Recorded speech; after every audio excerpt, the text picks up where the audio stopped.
ವಿಶ್ವವಿಖ್ಯಾತ ತಬಲಾ ವಾದಕ ಜಾಕಿರ್ ಹುಸೇನ್ ನಿಧನರಾಗಿದ್ದಾರೆ. ಅಮೆರಿಕದ ಸ್ಯಾನ್ ಫ್ರಾನ್ಸಿಸ್ಕೋದಲ್ಲಿ ಜಾಕಿರ್ ಹುಸೇನ್ ನಿಧನರಾಗಿದ್ದಾರೆ. ಹೃದಯ ಸಂಬಂಧಿ ಸಮಸ್ಯೆಯಿಂದ ಬಳಲ್ತಾ ಇದ್ದ ಜಾಕಿರ್ ಹುಸೇನ್ ಅಮೆರಿಕದ ಸ್ಯಾನ್ ಫ್ರಾನ್ಸಿಸ್ಕೋದ ಆಸ್ಪತ್ರೆಯಲ್ಲಿ ಚಿಕಿತ್ಸೆ ಪಡಿತಾ ಇದ್ದ ಹುಸೇನ್ ಚಿಕಿತ್ಸೆ ಫಲಕಾರಿಯಾಗದೆ ಸ್ಯಾನ್ ಫ್ರಾನ್ಸಿಸ್ಕೋದ ಆಸ್ಪತ್ರೆಯಲ್ಲಿ ಕೊನೆಯುಸಿರೆಳೆದಿದ್ದಾರೆ. ಪ್ರಸಿದ್ಧ ತಬಲವಾದಕ ಅಲ್ಲಾ ರಾಖಾರ್ ಅವರ ಹಿರಿಯ ಪುತ್ರ ಹುಸೇನ್ 1951ರಲ್ಲಿ ಮಾರ್ಚ್ 9ರಂದು ಮುಂಬೈನಲ್ಲಿ ಜನಿಸಿದ್ದ ಜಾಕಿರ್ ಹುಸೇನ್ ಮುಂಬೈನ ಮಾಹಿಮ್ ಪ್ರದೇಶದ ಸೆಂಟ್ ಮೈಕಲ್ ಸ್ಕೂಲ್ನಲ್ಲಿ ವ್ಯಾಸಂಗ ಮಾಡಿರ್ತಾರೆ. ಸೆಂಟ್ ಸೇವಿಯರ್ ಕಾಲೇಜಿನಲ್ಲಿ ಪದವಿಯನ್ನು ಕೂಡ ಪಡೆದಿರ್ತಾರೆ. ಜಾಕಿರ್ ಹುಸೇನ್ ಭಾರತ ಸೇರಿದಂತೆ ವಿಶ್ವದಾದ್ಯಂತ ತಬಲವಾದಕರಾಗಿದ್ದರು. ತಬಲವಾದಕರಾಗಿ ಪ್ರಖ್ಯಾತಿಯನ್ನು ಗಳಿಸಿದ್ದಂಥವರು ಜಾಕಿರ್ ಹುಸೇನ್ ವೃತ್ತಿ ಜೀವನದಲ್ಲಿ 5 ಗ್ರಾಮಿ ಪ್ರಶಸ್ತಿ ಸೇರಿದಂತೆ ಭಾರತದ ಅತ್ಯಂತ ಪ್ರಸಿದ್ಧ ಶಾಸ್ತ್ರೀಯ ಸಂಗೀತಗಾರರಲ್ಲಿ ಹುಸೇನ್ ಕೂಡ ಒಬ್ಬರು. ಹಲವಾರು ಪ್ರಶಸ್ತಿಗಳನ್ನು ಇವರು ಪಡ್ಕೊಂಡಿದ್ದಾರೆ. ಪ್ರಮುಖವಾಗಿ 1988ರಲ್ಲಿ ಪದ್ಮಶ್ರೀ ಪ್ರಶಸ್ತಿಗೆ ಭಾಜನರಾಗಿದ್ದಂಥ ಜಾಕಿರ್ ಹುಸೇನ್ ಹಾಗೆ 2002ರಲ್ಲಿ ಪದ್ಮಭೂಷಣ, 2023ರಲ್ಲಿ ಪದ್ಮ ವಿಭೂಷಣ ಪ್ರಶಸ್ತಿಯನ್ನ ಕೂಡ ಪಡೆದಿದ್ದಂಥವರು. ತಬಲಾ ವಾದಕದಲ್ಲಿ ತಮ್ಮದೇ ಆದಂತಹ ಛಾಪನ್ನ, ತಮ್ಮದೇ ಆದಂತಹ ಇತಿಹಾಸವನ್ನ ಸೃಷ್ಟಿ ಮಾಡಿದಂಥವರು. ಅಮೆರಿಕಾದಲ್ಲಿ ನೆಲೆಸಿದ್ದಂತಹ ಜಾಕಿರ್ ಹುಸೇನ್ ಹೃದಯ ಸಂಬಂಧಿ ಕಾಯಿಲೆಯಿಂದ ಬಳಲ್ತಾ ಇದ್ರು. ಆಸ್ಪತ್ರೆಯಲ್ಲಿ ಚಿಕಿತ್ಸೆ ಪಡಿತಾ ಇದ್ರು. ಆದರೆ ಚಿಕಿತ್ಸೆ ಫಲಿಸದೆ ನಿಧನರಾಗಿದ್ದಾರೆ.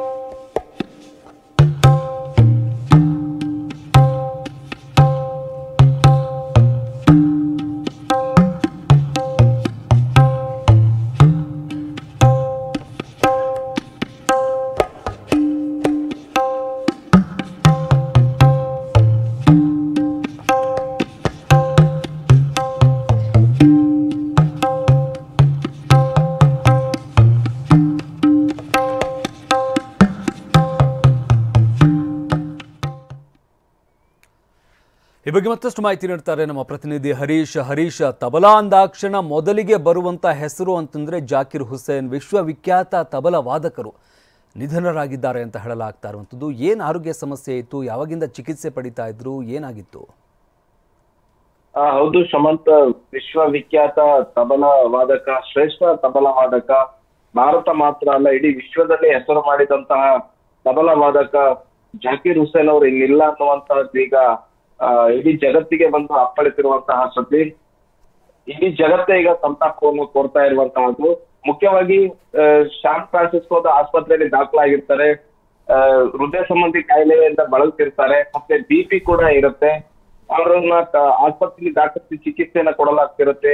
ICU ನಲ್ಲಿ ಚಿಕಿತ್ಸೆಯನ್ನ ಅವರು ಪಡಿತಾ ಇರ್ತಾರೆ. ಇಂಥ ಸಂದರ್ಭದಲ್ಲಿ ಚಿಕಿತ್ಸೆ ಫಲಕಾರಿಯಾಗದೆ ಅವರು ಸಾವನ್ನಪ್ಪಿದ್ದಾರೆ. ಅವರ ಕುಟುಂಬಸ್ಥೆ ಮಾಹಿತಿಯನ್ನ ರವಾನಿಸಿರುವಂತಹದ್ದು.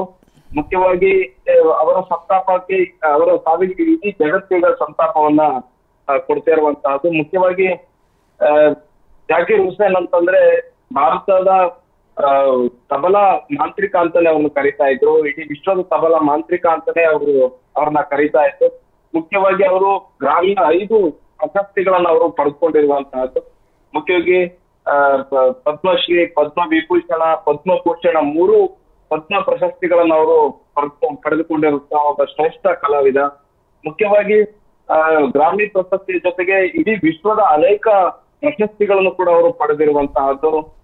ಈ ಭಾರತದ ತಬಲಾ ಒಂದು ಕಲೆಯನ್ನು ಇಡೀ ವಿಶ್ವಕ್ಕೆ ಪಸರಿಸಿದಂತಹ ಒಬ್ಬ ಮಾಂತ್ರಿಕ ಇವರು ಜಾಕಿರ್ ಹುಸೇನ್ ಅವರು. ಅವರ ತಂದೆ ಅವರು ಕೂಡ ತಬಲಾ ಮಾಂತ್ರಿಕರಾದ್ರು, ಅಲ್ ರಾಖ್ ಅವರು. ಅವರ ಲೆಗಸಿಯನ್ನ ಮುಂದುವರಿಸಿದವರು ಜಾಕಿರ್ ಹುಸೇನ್ ಅವರು. ಇಡೀ ಶಾಸ್ತ್ರೀಯ ಸಂಗೀತವನ್ನ ವಿಶ್ವ ಮಟ್ಟದಲ್ಲಿ ತೆಗೆದುಕೊಂಡು ಹೋಗ್ಲಿಕ್ಕೆ, ಮತ್ತೆ ಭಾರತದ ಕಲೆ ಸಂಸ್ಕೃತಿನ ವಿಶ್ವ ಮಟ್ಟದಲ್ಲಿ ಪಸರಿಸಲಿಕ್ಕೆ ಜಾಕಿರ್ ಹುಸೇನ್ ಅವರ ಒಂದು ಕಲೆ ಬಹಳಷ್ಟು ಮಹತ್ವದಾಗಿತ್ತು. ಇಡೀ ಪ್ರಪಂಚ ಈಗ ಸಂತಾಪವನ್ನು ಸೂಚಿಸ್ತಾ ಇರುವಂತದ್ದು. ಮುಖ್ಯವಾಗಿ ಭಾರತದ ರಾಜಕಾರಣಿಗಳಾಗಿರ್ಬೋದು, ಗಣ್ಯ ಕಲಾವಿದ ಆಗಿರ್ಬೋದು, ಬಾಲಿವುಡ್ ತಾರೆಯರಾಗಿರ್ಬೋದು, ಎಲ್ಲರೂ ಕೂಡ ಜಾಕಿರ್ ಹುಸೇನ್ ಅವರ ನಿಧನಕ್ಕೆ ಈಗ ಸಂತಾಪವನ್ನ ಸೂಚಿಸ್ತಾ ಇದ್ದಾರೆ. ಕರ್ನಾಟಕ ಸಿಎಂ ಸಿದ್ದರಾಮಯ್ಯ ಅವರು ಕೂಡ ಸಂತಾಪವನ್ನು ಸೂಚಿಸಿರುವಂತಹದ್ದು. ಮುಖ್ಯವಾಗಿ ಪ್ರಧಾನಿ ನರೇಂದ್ರ ಮೋದಿ ಅವರು ಕೂಡ ಸಂತಾಪವನ್ನು ಸೂಚಿಸಿದ್ದಾರೆ. ಕೇಂದ್ರ ಸಚಿವರುಗಳು ಕೂಡ ಸಂತಾಪವನ್ನು ಸೂಚಿಸಿದ್ದಾರೆ. ಮುಖ್ಯವಾಗಿ ಜಾಕಿರ್ ಹುಸೇನ್ ಅವರ ಸಾವೇನಿದೆ ಇದು ಟ್ವಿಟರ್ ನಲ್ಲೂ ಕೂಡ ಟ್ರೆಂಡ್ ಆಗ್ತಾ ಇರ್ತಕ್ಕಂಥದ್ದು. ಅಂದ್ರೆ ಇಡೀ ವಿಶ್ವ ಕಂಡಂತಹ ಒಬ್ಬ ಶ್ರೇಷ್ಠ ಕಲಾವಿದನನ್ನ ಈಗ ಕಳ್ಕೊಂಡಿರುವಂತಹದ್ದು. ಹಾಗಾಗಿ ಇಡೀ ಜನರು ಈಗ ಅವರ ಸಾವಿಗೆ ಕಂಬನಿಯನ್ನ ಮಿಡಿತಾ ಇದ್ದಾರೆ. ಹರೀಶ್, ಅಂತ್ಯ ಸಂಸ್ಕಾರ ಎಲ್ಲ ಯಾವ ರೀತಿಯಾಗಿ, ಅಂತಿಮ ದರ್ಶನಕ್ಕೆ ವ್ಯವಸ್ಥೆ ಅಂದ್ರೆ ಸದ್ಯಕ್ಕೆ ಅವರು US ಅಲ್ಲಿ ನಿಧನರಾಗಿದ್ದಾರೆ ಅಂತ ಹೇಳಲಾಗ್ತಾ ಇರುವಂಥದ್ದು. ಭಾರತಕ್ಕೇನಾದ್ರೂ ಅವರ ಮೃತದೇಹವನ್ನ ತರಲಾಗುತ್ತಾ, ಹೇಗೆ ಆ ವ್ಯವಸ್ಥೆಗಳೆಲ್ಲ ಯಾವ ರೀತಿಯಾಗಿ ಆಗುತ್ತೆ ಅಂತ? ಶಮಂತ್, ಅದ್ರ ಬಗ್ಗೆ ಅವರ ಕುಟುಂಬಸ್ಥರಾಗ್ಲಿ ಅವರ ಮ್ಯಾನೇಜರ್ ಆಗ್ಲಿ ಇನ್ನೂ ಮಾಹಿತಿಯನ್ನು ಕೂಡ ನೀಡಿಲ್ಲ. ಅಂದ್ರೆ ಅವ್ರನ್ನ ಸ್ಯಾನ್ ಫ್ರಾನ್ಸಿಸ್ಕೋದಿಂದ ಇಲ್ಲಿಗೆ ತರ್ತಾರ ಅಥವಾ ಅಲ್ಲೇ ಅಂತ್ಯಕ್ರಿಯೆಯನ್ನ ಮಾಡ್ತಾರ ಅನ್ನೋದ್ರ ಬಗ್ಗೆ ಯಾವುದೇ ರೀತಿಯ ಸ್ಪಷ್ಟ ಮಾಹಿತಿ ಸಿಕ್ಕಿಲ್ಲ. ಜಾಕಿರ್ ಹುಸೇನ್ ಅವರು ಮುಂಬೈನಲ್ಲಿ ಹುಟ್ಟಿದ್ರಾದ್ರೂ ಕೂಡ ಅವರು ಹೆಚ್ಚು ಇದ್ದದ್ದು ಅವರು ವಿದೇಶದಲ್ಲಿ, ಅಮೆರಿಕದಲ್ಲಿ ಅವರು ಇದ್ದಿದ್ದು. ಇಂಥ ಸಂದರ್ಭದಲ್ಲಿ ಅವರನ್ನ ಇಲ್ಲಿಗೆ ಅವರ ಪಾರ್ಥಿವ ಶರೀರವನ್ನು ಇಲ್ಲಿಗೆ ಭಾರತಕ್ಕೆ ತರ್ತಾರ ಇಲ್ವಾ ಅನ್ನೋದ್ರ ಬಗ್ಗೆ ಯಾವುದೇ ರೀತಿಯಾದಂತ ಇನ್ನೂ ಸ್ಪಷ್ಟ ಮಾಹಿತಿ ಇಲ್ಲ. ಒಂದ್ ವೇಳೆ ಅವರ ಪಾರ್ಥಿವ ಶರೀರನ ಭಾರತಕ್ಕೆ ತರೋದೇ ಆದ್ರೆ ಮುಂಬೈನಲ್ಲಿ ಅಂತ್ಯ ಸಂಸ್ಕಾರ ನಡೆಯುವಂತಹ ಸಾಧ್ಯತೆ ಇರುತ್ತೆ. ಆದ್ರೆ ಇದ್ರ ಬಗ್ಗೆ ಇನ್ನೂ ಯಾವುದೇ ಸ್ಪಷ್ಟ ಮಾಹಿತಿ ಇಲ್ಲ. ಅವರ ಮ್ಯಾನೇಜರ್ ಈಗ ಸದ್ಯಕ್ಕೆ ಮಾಹಿತಿ ನೀಡಿರುವಂತಹದ್ದು ಸಂಗೀತ ದಿಗ್ಗಜ ಮಾಂತ್ರಿಕ ಜಾಕಿರ್ ಹುಸೇನ್ ಅವರು ಇನ್ನಿಲ್ಲ ಅನ್ನುವಂತಹದನ್ನಷ್ಟೇ ಮಾಹಿತಿಯನ್ನ ನೀಡಿದ್ದಾರೆ. ಆದ್ರೆ ಮುಂದಿನ ಪ್ರಕ್ರಿಯೆಗಳು ಹೇಗಿರುತ್ತೆ, ಪಾರ್ಥಿವ ಶರೀರದ ಭಾರತಕ್ಕೆ ತರ್ತಾರ ಇಲ್ವಾ ಅನ್ನೋದ್ರ ಬಗ್ಗೆ ಯಾವುದೇ ಮಾಹಿತಿ ಇಲ್ಲ. ಭಾರತದ ಜೊತೆಗೆ ಅವರು ಅಮೆರಿಕದ ನಾಗರಿಕತ್ವವನ್ನು ಕೂಡ ಅವರು ಪಡೆದುಕೊಂಡಿದ್ದಾರೆ. ಹೀಗಾಗಿ ಅವರ ಅಂತ್ಯ ಸಂಸ್ಕಾರ ಅಲ್ಲೂ ಕೂಡ ನಡೆಯುವಂತಹ ಸಾಧ್ಯತೆ ಇದೆ, ಅಥವಾ ಭಾರತದಲ್ಲೂ ಕೂಡ ನಡೆಯುವಂತಹ ಸಾಧ್ಯತೆ ಇದೆ. ಮುಖ್ಯವಾಗಿ ಗಣ್ಯರುಗಳು ಕೂಡ ಸಂತಾಪವನ್ನು ಸೂಚಿಸ್ತಾ ಇದ್ದಾರೆ. ಬರೀ ಭಾರತ ಮಾತ್ರ ಅಂತಲ್ಲ, ಇಡೀ ವಿಶ್ವದಲ್ಲಿಯೇ ಅಪಾರ ಸಂಖ್ಯೆ ಅಭಿಮಾನಿಗಳನ್ನ ಜಾಕಿರ್ ಹುಸೇನ್ ಅವರ ತಬಲಕ್ಕೆ ಮನಸೋತವರಿದ್ದಾರೆ, ತಬಲ ವಾದನಕ್ಕೆ ಮನಸೋತವರಿದ್ದಾರೆ. ಅವರೆಲ್ಲರೂ ಕೂಡ ಈಗ ಕಂಬನಿಯನ್ನ ಮಿಡಿತಾ ಇರುವಂತಹದ್ದು. ಧನ್ಯವಾದ ಹರೀಶ್, ನಿಮ್ಮೆಲ್ಲ ಮಾಹಿತಿಗಾಗಿ.